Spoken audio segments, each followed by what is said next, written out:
welcome to another episode of Game Theory, the #1 MMA DFS prep show in all of the land. Say my name. I'm your host, M.O.N.K, aka the Monkmatician, and in this very episode, we're going over all 14 fights happening this Saturday at UFC 290 International Fight Week. We've got some banger fights. Alex Volkanovski, Yair Rodriguez for the Featherweight title. We've got Brandon Moreno, Alexander Pantoja for the Flyweight title. Tatsuro Taira is scheduled. Nickal, Jack Della, Maddalena. There are some fantastic people on this card and some good prospects too. Vitor Petrino, Cameron Saaiman. The list goes on and on. Even the return of Nico Price, Jalen Turner, Dan Hooker cannot be forgotten. Some absolute must-see fights on this card, guys, and I am very excited to break it down, show you some pertinent DraftKings numbers to help you make those GPP lineup decisions. So without further ado, guys, let's get right into the fights. Showtime! We're gonna go nuts in there!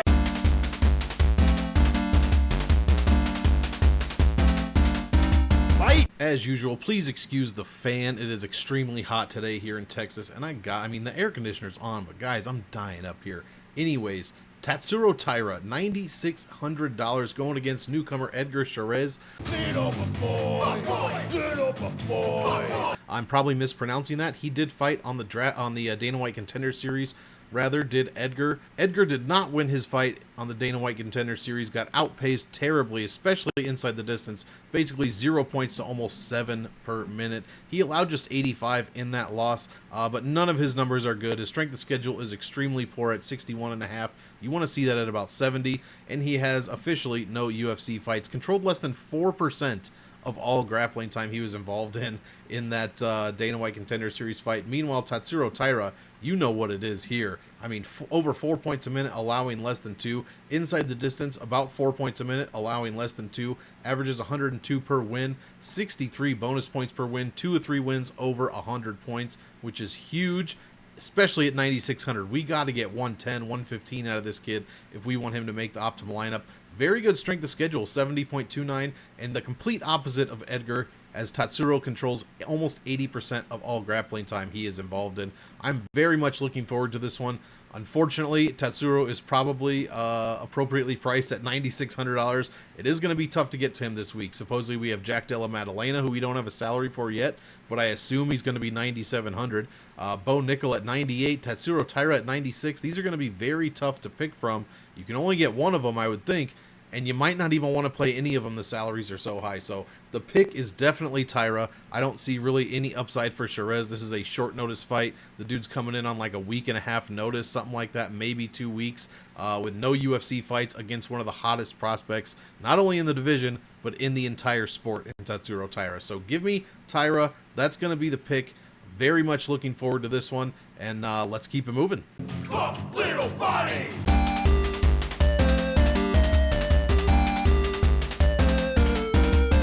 Here we have a lightweight scrap between Kirk and Esteban Ribovics. We'll start with Kirk, 7,700 for the underdog here. Kirk is 1-1 in his UFC career. That said, he's getting outpaced basically everywhere, almost 2-1 overall. He's pretty much even at distance, but inside the distance, it's much like the Dana White Contender Series numbers from Edgar Chairez. 0.34 points a minute scored, that's it, inside the distance, allowing well over 4, almost 4.5 points per minute. He only scored 58 when he won and gave up 106, almost 107 when he lost. So the exact opposite of what you want to do generally. 42% takedown defense, has allowed 7 of 12 takedowns. Has spent 56, almost 57% of his total UFC fight time in the distance. And he's only controlled 11% of that fight time. Has a very good strength of schedule. But other than that, I see no good numbers from Kirk at 7,700. However, he is fighting a relatively new fighter to the UFC in Esteban Ribovics, who did look pretty good in his, loss over Loic Radzhabov. Actually, I take that back. He didn't look good at all for the most part. Got out-controlled 51% to 3. But we all know how Radzhabov looked in his second fight, so I'm not really sure what to make of that. His stats, only one fight in the UFC here. He put on a decent pace against Loic at distance, scoring over 5 points a minute while allowing just 2. But again, inside the distance, seems to be a theme here so far, has been completely outpaced, and it's ridiculous. 1 point a minute, allowing 8.5. just as equally bad almost of a takedown defense as Kamwela Kirk, 48%. Controls only 6.3% of all grappling time he was involved in, and that's been 54% of his 15 minutes in the UFC. 67 strength of schedule isn't bad. It's not terrible, or it isn't bad. It's not great either. I don't know. This is going to be a low level fight. I'm not really sure if the winner is going to score well. What does M.O.N.K think as far as a finish rate here? He's looking at decision for this one. If I know this one's going to decision, I'm going to be looking to fade this fight entirely. I mean, neither guy has scored well at all. I guess that means when you put them up against each other, fireworks could possibly happen. But hopefully this goes to a 3-round decision with the winner scoring 60 to 70 points. Neither of them seems to like to grapple too much according to their DraftKings scoring. Just about 10 to 15% of their total DraftKings points spent inside the distance. So hopefully this will be a stand-up affair. If we get no knockdowns, at lightweight, then, I mean, there's always a chance. But if you get no knockdowns, hopefully you won't score very well and the fade will pay off. So I'll probably be looking to fade this one a little bit, but I will be interested to see the ownership percentages.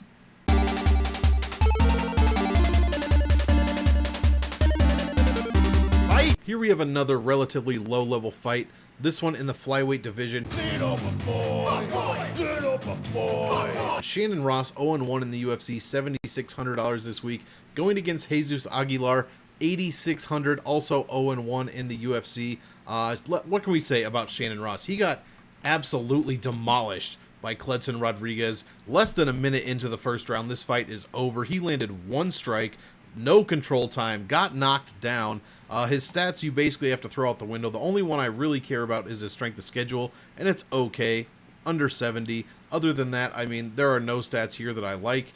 He has had 0%, 0 DraftKings points scored inside the distance. That said, what did he put up in his fight? Like 0.2 points? 0.4 points, excuse me. Don't mean to disparage him in his last fight. Meanwhile, Jesus Aguilar dominated in his first fight against a gentleman we just talked about, Tatsuro Taira. Less than 1 minute left in the first round. Was subbed by Mr. Taira. Again, a ton of points allowed. Scored pretty well at distance, but I bet you he didn't spend much time there at all. Actually, that's not true. He spent 97% of the time in... Oh, no, I was wrong. He spent 97% of that fight, those 5 minutes, inside the distance. So what very little time he spent at distance, he did score well. I don't know if we can take anything away from that. Controlled only 9% of the grappling time he was involved in against Taira. 62 strength of schedule. I mean, way worser than Shannon Ross. I mean, I've got to pick against Ross. He looked absolutely terrible against Rodriguez. Aguilar at least hung on, for 4.5 minutes before he lost. So I guess I'm going to pick Aguilar because I don't trust Shannon Ross at all. Not even a little bit. So give me Aguilar at 8,600. I mean, there is some huge finish upside, in my opinion, if Ross is as bad as we think he is. Gigantic finish upside for Aguilar here. How many finishes does he have? He's got 6 subs out of 8 wins. So, let's see. Ross just came off of a sub. Anything's possible, like Kevin Garnett said. So, give me Aguilar, probably inside the distance. But I guess this could be a little sneaky play. People probably writing this one off. Although it could go the other way. Everyone knows it's a shit show, so they're going to play one side or the other. And I imagine not many people are going to find too much upside with Shannon Ross. So that's how I'm going to play this one. I never met a fight I didn't like. I'd be interested to see what ownerships are on Aguilar, so I will wait a couple of days. But I like him to get the win and hopefully to get the finish over Shannon Ross.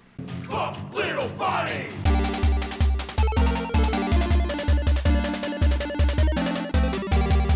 Short notice replacement fight in the bantamweight division. We've got Cameron Saaiman, 9,400, coming off of a hot 2-0 start in the UFC, taking on UFC debutant Terrence Mitchell, $6,800. This was supposed to be Cameron against Christian Rodriguez, C-Rod, but Rodriguez had to withdraw, so here we have the incoming Terrence Mitchell. I have no stats for him. He is 15-2 professionally. Let's see, with 6 KO, TKO wins and 8 submission wins. So 14 out of his 15 wins are by finish. His strength of schedule is god-awful, by far the worst on the card. And sub 50. Sub 50 is just extremely bad. 45.95. And no, we're not rounding up to 46 here. It's 45.95 for Mr. Mitchell. Long story short, I don't trust Mitchell, and I love what I've seen from Cameron Saaiman as he went through Mana Martinez in his very last fight. Let's see, majority decision, but he looked great, landing 117 strikes and a knockdown, plus 27% control time. Before that, Steven Obi-Wan Shinobi the Pillow, if you if you forget, scored 118 points in a third round KO there. So his numbers are off the charts. The only one I can knock is his 44% takedown defense. We don't really know what Mitchell is going to bring to the table. Also, it should be noted, Saaiman's strength of schedule is god-awful, and it's still 13 points almost, 12.5 points better than Terrence Mitchell here. So, yeah, Saaiman well over 5 points a minute, allowing half that. Both of his wins over 100. That's exactly what we are looking for at 9,400. And like I said, guys, with Bo Nickal at 98, with probably Jack Della Maddalena at 97, hasn't been announced yet, and Tatsuro Taira at 96, there's 8 fighters possibly at 9K. Cameron Saaiman is going to slip through the cracks, and it might be a good leverage spot here against the newcomer, Terrence Mitchell. So that's how I'm going to aim to play this. I'll check ownership to see what Saaiman's at, but I'd be really surprised with 28 other fighters and 8 of them being 9K or more if he's even 30%. So maybe we can find some leverage here on the short notice UFC debutant, and that's how we're going to look to play this one.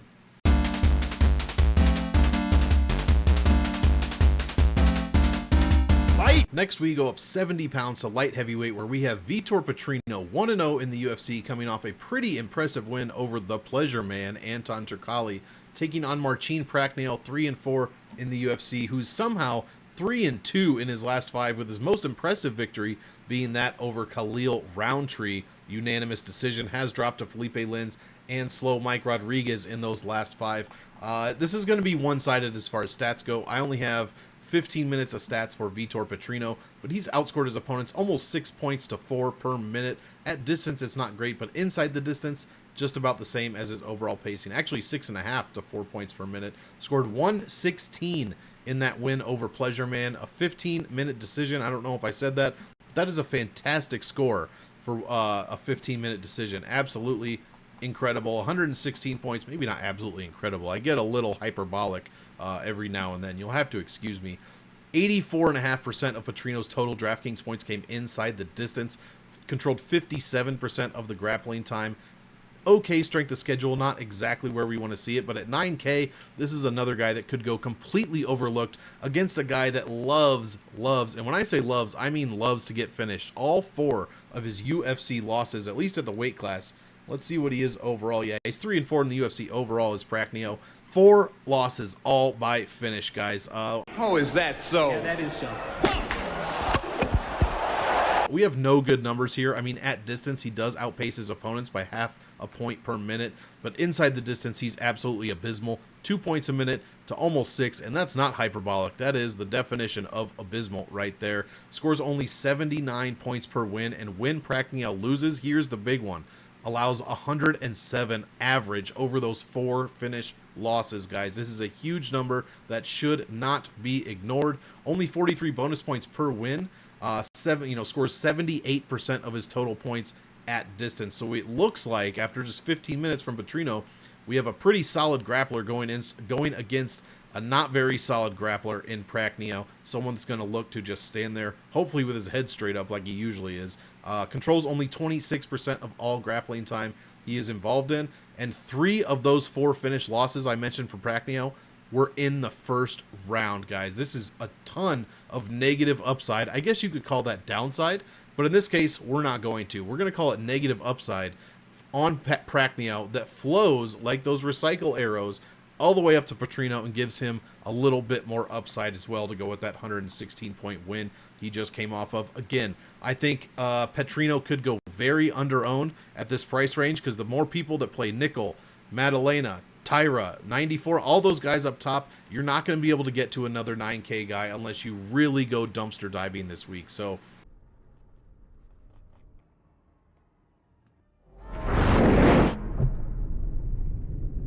I think Petrino's going to go overlooked. I think this is a great pivot, and I am picking him to beat Prachnio and have him staring at the lights once again on Saturday.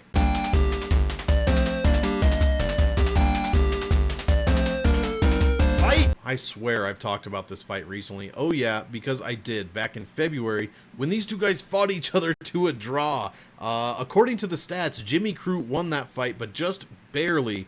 31 strikes landed to 56 absorbed. Took 2 knockdowns as well, did Jimmy Crute, but controlled most of that fight and landed 6 takedowns of his own. Meanwhile, Menifield, like I said, 2 knockdowns, got taken down 6 times, controlled only 26% of the fight, and barely lost that decision. 58 points is what Menifield would have scored, or what Menifield did score. Not bad, but for 7,600, it's okay, and depending on that week, could have been good enough for the optimal. So I would suggest going back and doing your fight tape. The numbers really kind of play into Menifield. Actually, that's not true. Crute overall is the better DraftKings score per minute, but Menifield has the, I was going to say higher ceiling, but that's not even true. Crute has a 130-point ceiling. I mean, both guys have been known to absolutely go off when they win. I mean, Menifield's put up 103 against Serkinov. He put up 122.5 against Fraud Askar Mozarov. And we won't even mention the Ed Herman fight. Meanwhile, Crute, in his 2 wins out of his last 5, 117 against Bukauskas and 138.5 against Michael Oleksiejczyk. So that's where those big numbers are coming from. When these guys win, they win big. Crute has the better strength of schedule overall. 3 of his 4 wins in the first round. 78.75 bonus points per win. Meanwhile, Menifield, 4 of his 5 wins have been finished in the first round. 78 bonus points per win. There is an absolutely metric fuck ton. Did I say that right? An absolute metric fuck ton of DraftKings upside for this fight. I know the last fight went all 3 rounds. The winner scored what? 62.85 even after the 30 points he got for the win. So yeah, I really think this one could score well is what I'm trying to say, but we just saw it happen and it did the opposite of that. I mean, Menifield almost doubled up Crute's score without the bonus. I'm leaning Menifield here again, but Crute really has some finished upside. I mean, both guys do. We just talked about it. I feel like I'm talking myself in circles here. Hopefully you're still watching and not very frustrated, but I just don't know what to do. The numbers make me want to play this fight. The numbers say you got to play this fight because of the DraftKings upside, the first round finish capabilities. I mean, Crute in his losses, is this true? He's been finished in the first round twice? Oh my, or 3 times? Oh my goodness, you got to play Menifield. You got to play some of Crute. And if we get another fucking stinker, I mean, I guess that's just the way, you know, it goes. But I really think this one could be a little different and someone could get finished. That's what the numbers say. I'll probably play it like that and I'll probably regret it, but you never know. Hopefully this one will turn out a little bit different. We've talked about this long enough. Very circular, much like that recycle arrow that I was mentioning earlier. That's how I feel about this fight. So let's keep it moving.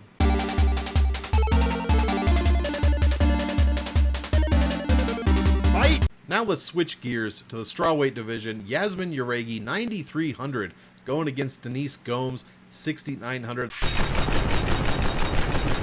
A lot of 9K fighters to start us off here, so let's get right into it. Jauregui has looked fantastic. She is undefeated professionally, obviously undefeated in the UFC. Looked great against Estela Nunes in her second round KO, in which she scored 129 points.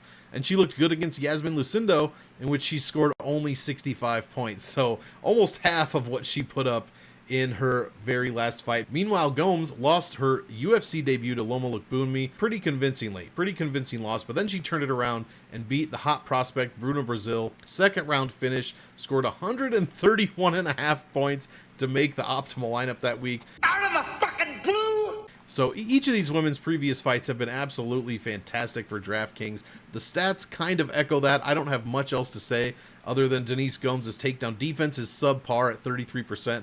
Both women have terrible strength of schedules, but they're virtually identical, as our boy Goldie would say.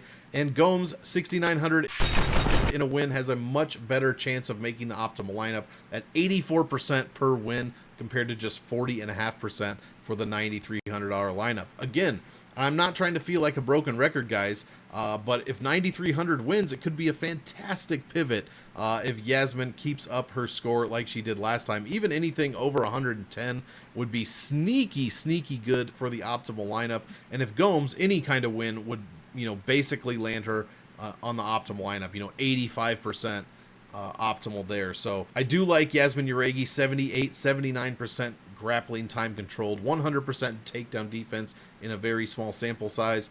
But yeah, I think Jauregui's going to get this one. I don't think she's going to lose her O to Denise Gomes. and I will be playing her. I think I'm going to try to get sneaky. Obviously, I want to play the top guys. I don't know how I can. I mean, 9,800 is going to be so difficult to make the optimal. 97 is possible. 96 is possible. But I think everybody under that is going to be a bit under-owned because those are the hot prospects, or the hot plays this week, rather. So I like Yasmin Jauregui. I'm interested in the ownership. If she's over 25%, I would honestly be shocked. So I'm going to have to make a call, and you're going to have to do the same thing. If you like her this week, I would go well over that 25%. Maybe fade, not fade, but a few less of the top guys. Work in Yasmin Jauregui a little bit. If you like the underdog in Denise Gomes, I don't mind that at 6,900.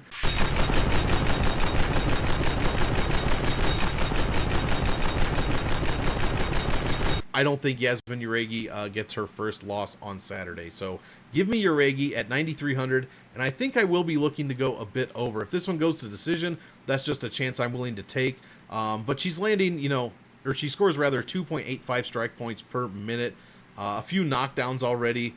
Denise Gomes has not yet been knocked down in the UFC, but maybe we'll see that on Saturday. Hopefully it happens, and Jauregui pays off some of this value. Let's keep it moving.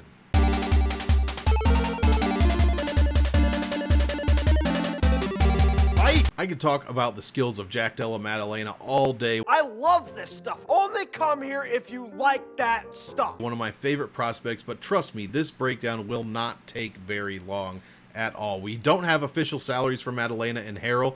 Like, who's Harrell? Exactly. This is the Weston Wilson of UFC 290. I'm assuming Maddalena will be 9,700 since he's probably going to be a minus 6,500 favorite, and we've never seen a salary higher than 9,800. I don't think we will this week, hopefully. So I assume Maddalena will fit into that $9,700 slot. I think that's a safe bet. Second highest owned guy on the card, or second highest salaried fighter on the card to Nickal. I mean, the stats are ridiculous for Maddalena. Almost 9 points a minute, allowing 2.5.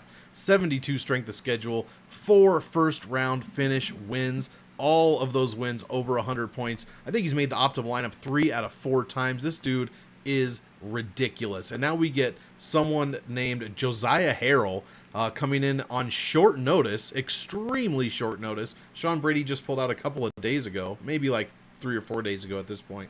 A 51 strength of schedule, easily the second lowest on the entire card. I mean, Harrell is undefeated. 4 wins by KO, TKO, 3 wins by... It doesn't matter, as the Rocks would say. In fact, I should just edit that in right now. It doesn't matter what you think! What? I love Maddalena here.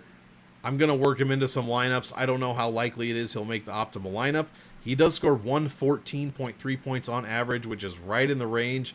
I mean, if we can hit 120, that would almost not guarantee it, but make the chances that much higher. So I love Jack Della Maddalena here. I don't care if Harrell's nickname is Muscle Hamster. I don't even like that nickname, to be completely honest. But that's a different show. Tune in Thursdays, 10 p.m. Eastern, 9 p.m. Central, to the Unnamed Nickname Show, starring ya boy, where we talk about fighter nicknames and a bunch of other bullshit. I love Jack Della Maddalena here. It's been 2 minutes. I could go for 2 more minutes just on how much I like him, but I won't. I'll spare you. The pick is Maddalena by a freaking avalanche. And yeah, I don't mind him, but I don't know how much I'm going to be able to get to at 9,700.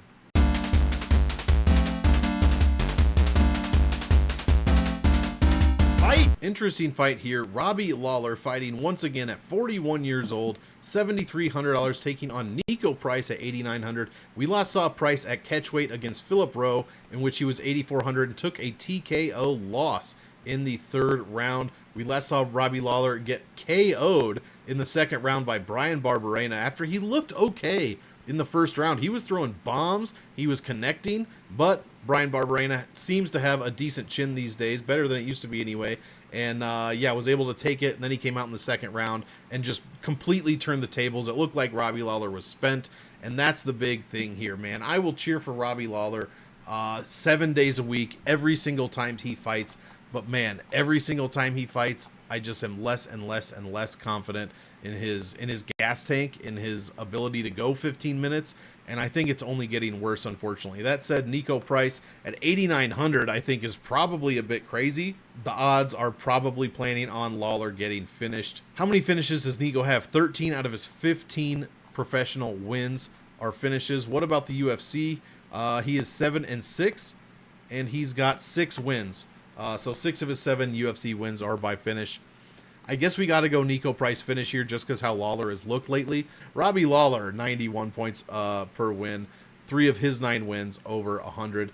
Nico Price, 10 points better DraftKings per win, 100 overall. And at 8,900, I don't know if that's going to get it done with all of the incredibly talented top tier guys we have fighting this week. And not even just talented as far as a fighting skill set goes, if I could speak, but also very talented as far as scoring DraftKings points. Price does get outpointed at distance. He's basically even overall and inside the distance. I mean, nothing special here except for his ability to score well. 5 of his 7 wins have scored him over 100 points, and he scores 75, almost 76 bonus points per win. So there is a lot of upside here with Nico Price. 4 of his 7 finish wins, or sorry, 4 of his wins rather, have come in the first round. So strength of schedule, not really what you want, but Lawler just keeps looking less and less Lawler with each fight. So I got to go with Nico Price here. I got to go with Nico Price finish, to be completely honest.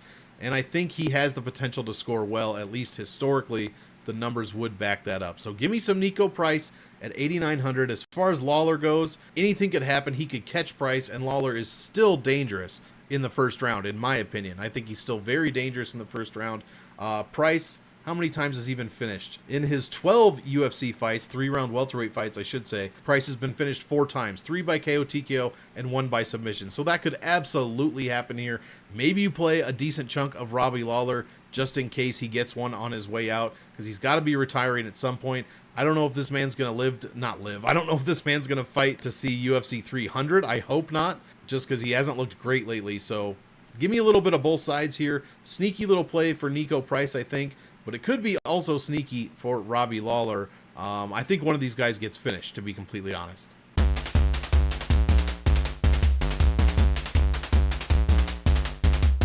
Here's another fight that will not take long to break down at all. We've got the most expensive fighter on the card, only the second time we've seen a fighter at 9,800, and it is Bout Nickal taking on Tresean Gore at 6,400. These fucking wrestlers keep coming in! I mean, Tresean Gore looked okay. He looked good against Josh Fremd. Other than that, he's looked absolutely terrible. Meanwhile, Bout Nickal, 1-0 in the UFC, demolished Jamie Pickett in the first round, scored only 100 points, and that's my worry here at 9,800. He was 9,600 and did not make the optimal lineup, scoring 100 points. Now he's $200 more expensive, the highest salary we've ever seen, and we are expected for what? Him to score, he needs 120, 130 to make the optimal lineup here, and he's competing with JDM, Tatsuro Taira, and several other fighters at the high end of the salary. So I obviously am picking Bout Nickal. He's probably a minus 3,600 at this point. I don't think Tresean Gore stands a chance. He does have an 82% takedown defense, but again, this is against Josh Fremd, Cody Brundage, and Brian Battles. Guys, Bout Nickal's the pick, obviously. The question is, can you roster him at 9,800? I really don't think you... How many takedowns is Tresean Gore going to be able to... Is he going to be able to get up? Or is he just going to get taken down? No strikes are going to land on him, but he will get subbed, much like Bout Nickal did in his first fight against Pickett, in which he landed 1 significant strike, 1 takedown, 86% control time, but didn't do much in that control time. He was just trying to get positions and eventually subbed him, which is what he's looking for. My worry is that will not score well again, and he's more expensive here. So I don't know if I can play much Bout Nickal. I will be rooting for him. I'm excited to see the fight. You can't even say you get another chance to fade Tresean Gore, because what kind of fade is this? I mean, I don't expect him to do much of anything at all. I expect a first-round finish from Bout Nickal. First-round submission, I'm sure. The question is, will Tresean Gore be able to get up once he's been taken down? I think the answer is no, and therefore I am going to fade Bout Nickal at 9,800. That could be the dumbest thing I've ever said, or at least this week. I say a lot of dumb shit all the time, not just, during pay-per-views, but yeah, could be the dumbest decision I've made all week, but I will have 0% Gore, and I will be looking to fade Bout Nickal. I don't know how I'm going to get more than 15, 20%, and even that might be a little bit high.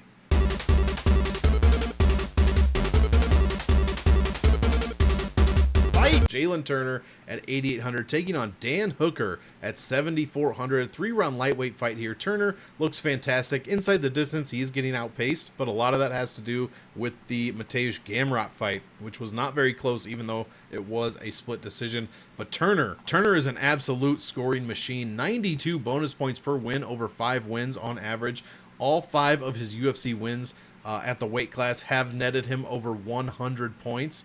Let's see here, 73% takedown defense, very good strength of schedule at 75.65. 3 of his 5 wins, round 1 finish victories. You love to see that. A very high ceiling of 122 and a decent floor of 31 as well. You know, it's not great, but not terrible. It could be 18, 17, you know, something like that. Meanwhile, Dan Hooker, I mean, great numbers in 3-round lightweight fights over the course of his UFC career. He has 11 of those 3-round lightweight fights, and in those 11 fights, 4 points a minute, allowing only 2.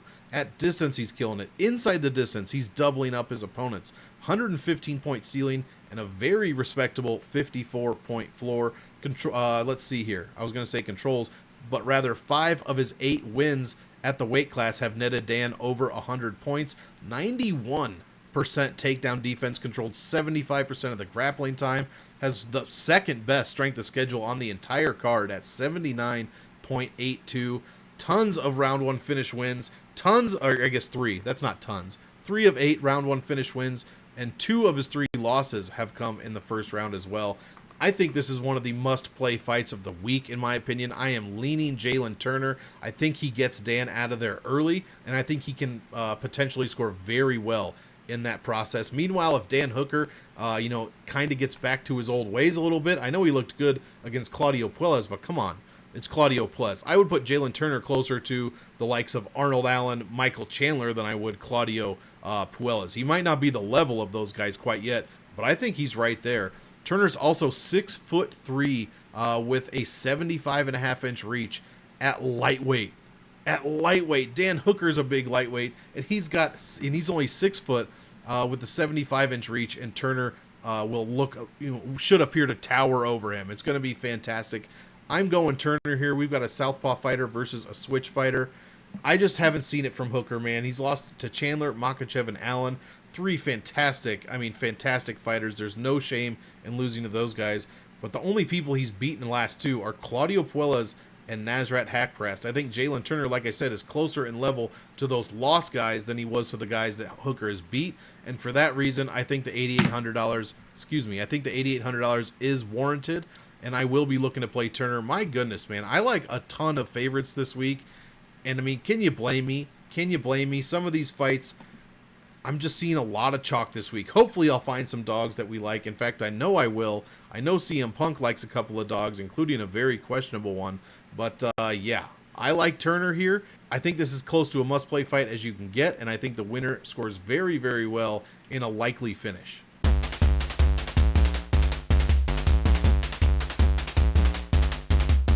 The co-main event of the evening is a banger. Robert Whittaker going against Dricus du Plessis. Let's go over the stats first. Whittaker at 9,100. Incredible stats for the most part. I mean, outpacing his opponents basically 2-1. Does not score very well. He's had 6 3-round middleweight fights. He's won all 6 of them, but he only scores 95 points per loss. A very, a decently modest ceiling, 91% takedown defense. 3 of those 6 wins, he did score over 100 points, but he is very expensive this week at 9,100. Controls 77% of all grappling time he's involved in, and has a 77 strength of schedule as well. So some very, very good numbers here from Robert Whittaker. Surprisingly, 70.5% of his DraftKings points have come at distance compared to 24.5 inside the distance. I thought it would have been a little bit higher, but obviously he's throwing those leg kicks, staying at range a little bit more, and the guys whom he's fighting kind of goes with that game plan as well, with the Marvin Vettoris, the Kelvin Gastelums, Cannoneers, etc., etc. Meanwhile, Dricus du Plessis, the guy who I want to see win this fight, just for the memes, that's it, just for the memes and for the Adesanya du Plessis matchup, which would, blow the roof off of some place, I'm sure, even though it shouldn't even be a contest. 5 points a minute in his 5 3-round middleweight fights so far, allowing less than 2.5, so over 2-1. His opponents here, 7.15 points inside the distance per minute, allowing just 2.7. 124-point ceiling. 4 of his 5 wins netted him over 100 points. 61 bonus points per win. Very, very balanced fighter as far as at distance and inside the distance. Only a 50% takedown defense, which could come into play here if Robert Whittaker wants to. And he does control 65.92% of all the grappling time. So 12 points less, 13 points less than Robert Whittaker. A decent strength of schedule at 72. One first round finish in there. $7,100 this week. So there is a lot of potential value on Dricus du Plessis, but you got to think that he's going to beat Robert Whittaker, and I simply don't think that. I mean, Derek Brunson, Darren Till, Brad Tavares, Trevin Jow, these guys are nowhere near the opponents that Robert Whittaker has beaten his last 5, like Vittori, even Gastelum, Cannonier, and Darren Till is their shared opponent. So yeah, I'm picking Robert Whittaker here. I think he's just much more well-rounded. We've seen Dricus gas early, and he does get a second, third, maybe even fourth wind occasionally. But man, when he gasses, he is just literally standing there throwing one overhand at a time. I don't even want to be around anymore. And I think Robert Whittaker is going to be able to leg kick this dude into oblivion when that happens, and then set up the rest of the game and possibly get a finish. So while I want to see DDP get the win for all the memes, and again for Izzy to just put him in his place, I think that would be fantastically fun fight. I think Robert Whittaker probably wins here, and we're not going to see any parity in this middleweight division for a little bit of time. Unfortunately, we just keep seeing the same guys lose over and over and over again to Izzy, and that speaks to what an incredible caliber of an athlete Israel Adesanya is. But yeah, the parity is not very fun, and unfortunately, I don't think much changes here for the middleweight division. So give me Robert Whittaker. How much is he? 9,100. I think he could finish du Plessis, but it's probably more likely it goes to decision, and he scores 90-some points in a win. I'll probably be fading him a little bit, and won't have him in a ton of DraftKings lineups, man. And then watch him come out here and just absolutely starch DDP in the first round. Let me be clear. I don't think Robert Whittaker knocks out DDP in the first round, and that's a chance I'm willing to take here.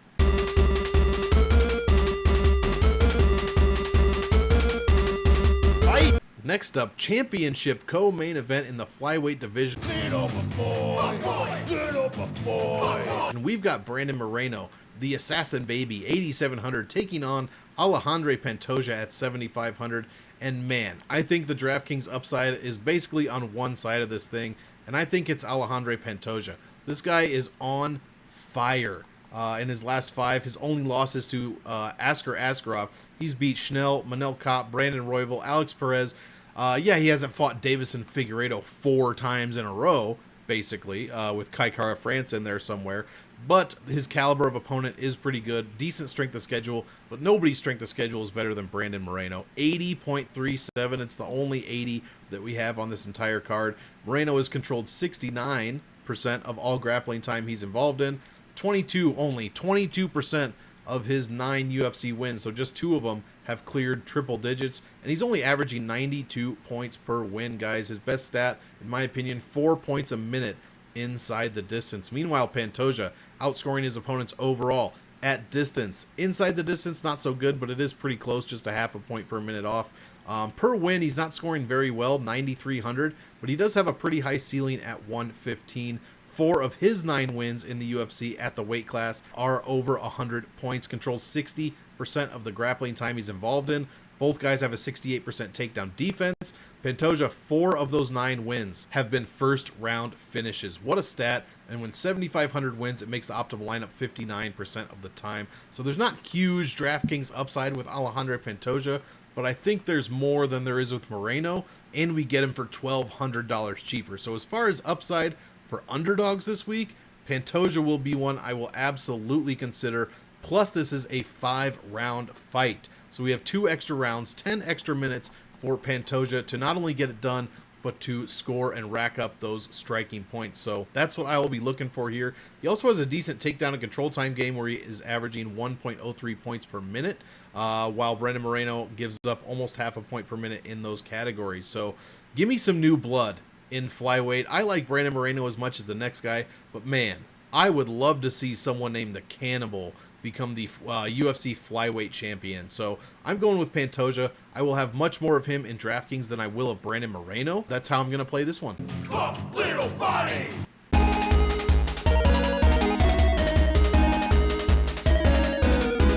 We did it. Main event of the evening, and my oh my, is it a banger. It's nothing like we're going to get next week with Holly Holm and Mayra Buena Silva, but hopefully this will suffice until we get to next Saturday's card. We've got Alexander the Great Volkanovski, 9,200. What a deal we're getting on Alexander Volkanovski and his incredibly high DraftKings upside. 3.63 points a minute. I should mention both stats that you're seeing are for specifically 5-round featherweight fights. Volk has 5 of them, and surprisingly, Yair Rodriguez has 6 of them. One of them might be the Stevens fight, the first one where he got eye-poked, or he eye-poked, I don't remember. So that one, you know, but the stats, whatever stats happened in that, is still included in here. Meanwhile, Alexander Volkanovski, 25-2, 12-1 in the UFC, and 5-0 in 5-round featherweight fights. 3.63 points a minute, allowing not even 2. At distance, it's great. Inside the distance, this dude scores, and this is over a ton of minutes, dude. In fact, I could look it up. I will look it up. This is over 115.75 fight minutes, 8.81 points a minute. That's one of the most incredible things I've ever heard, allowing just 2.65. One of the highest ceilings on the card. Actually, I think it is the highest ceiling on the card at 132.5 points.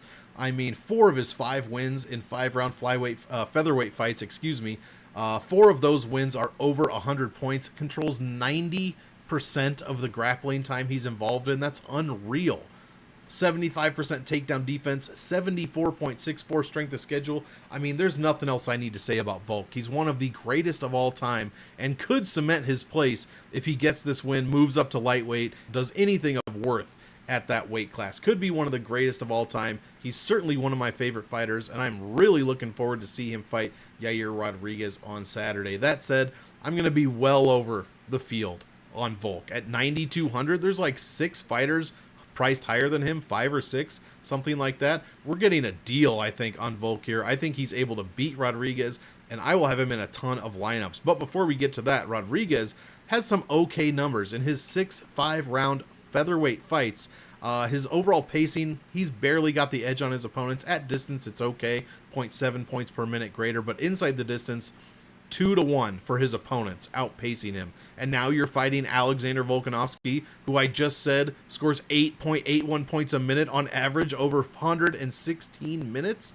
Come on, bro, not the time for that. On top of that, Yair, less than 100 points per win. Not that you need a ton of points at 7K to make the optimal lineup, but man, the win rate here is not very good for the salary of 7,000. 70% takedown defense for Rodriguez. Controls only 14% of the grappling time he's involved in. I think he's going to be involved in much more grappling time than 18.8% against Volkanovski. At least there's potential for that. So I think that's going to go Volkanovski's way. Very good strength of schedule, 1 point less than Alex Volkanovski, and win 7K wins, 77% optimal. I don't have much else to say about this. This one should be a barn burner. I am picking Alex Volkanovski probably by decision because Yair is no slouch and one tough son of a bitch. So I am going with the great Alexander Volkanovski. I mean, his numbers are ridiculous. I'm looking for him to score well over 100 points in a 5-round decision win. I mean, his average is 116 per win in these fights, guys, and he's only $9,200 this week. So I'm going to be looking to go well over the field on Alex Volkanovski, picking him to win, and I'm extremely excited to see where he goes from here. Will he get the Islam rematch? How will he look in that rematch? Because both guys are going to look great, but we're getting ahead of ourselves here, putting the cart before the horse, as they say. So give me Alex Volkanovski and a ton of him in DraftKings this week. Before we get out of here, let's go over CM.Monk's picks for UFC 290. Oh, fuck. A clown pewter? Fuck that. Probably got no game. CM.Monk is a thing that I built that picks fights. It picks fights based on stats, if you don't know. We've got Tatsuro Taira over Edgar Chairez, Esteban Ribovics over Kirk, Jesus Aguilar over Ross, Cameron Saaiman over newcomer Terrence Mitchell. We've got Vitor Petrino over Marcin Prachnio by finish, and the Aguilar was also by finish. The other 3 I mentioned were decision. We've got underdog Alonzo Menifield beating Jimmy Crute by finish. I love that play. Yasmin Jauregui by decision. Jack Della Maddalena over newcomer and Josiah Harrell by finish, obviously. Nico Price over Robbie Lawler by finish. Bo Nickal over Trajan Gore by finish. Jalen Turner over Dan Hooker by finish. And then we've got a couple dog picks here. Dricus du Plessis by finish over Robert Whittaker. I would be shocked if that happened to CM Monk. I don't know what you're doing. He's just gonna decide. But that is an interesting pick. Then we've got one I agree with here. Alejandro Pantoja by decision over Moreno, and new for the Cannibal, Alexander Volkanovski, the Great, going against Yair Rodriguez and retaining his featherweight title. No interim belt anymore. Decision win for Alexander the Great, and I love a lot of those picks here. I am on CM Monk's side, maybe not the DDP side, but I think a lot of chalk is going to win on Saturday, and when I think that, usually the opposite happens, so take that with what you will, and those are CM Monk's picks. Before we get out of here, guys, stick around and find out the M.O.N.K, the most owned no-nonsense pick of the week for UFC 290. And how could it be any other fighter? The Monk pick of the week, most owned, no nonsense, UFC 290 pick of the week is going to be Alexander Volkanovski. Guys, I read you all the stats. You saw what he does in 5-round featherweight fights. It is beyond all other fighters on the card. One of the highest DraftKings upside on all of UFC 290, and I think he has a great chance to beat Yair Rodriguez. I wouldn't mind playing him in cash games, and I definitely don't mind playing Alex Volkanovski in GPPs, where there are 4 or 5 or maybe even 6, I don't even know, higher priced fighters than he is this week, and I think he has a chance to outscore all of them. So give me Alexander Volkanovski, 9,200. What a steal on the featherweight champion, the most owned, no nonsense, Monk pick of the week, Alex the Great Volkanovski. Let's get you out of here. That is gonna do it. All 14 fights broken down, giving you the most pertinent stats that you compare with your fight tape to make sure you fatten those wallets and those ATM receipts. I don't know if you can fatten a receipt. Let's make those numbers bigger, guys. Let's get it. UFC 290. We've got banger after banger on this card. Do not miss it. I don't know what time it starts. Probably the average pay-per-view time. 4, 5, 6 o'clock, I don't know, but be sure to get your lineups in at least before 4 p.m. and you should be straight. Hopefully I gave you guys all the numbers you needed, and with that said, as usual, I want all of you to enjoy the fights. So, enjoy, and we will see you in the next one.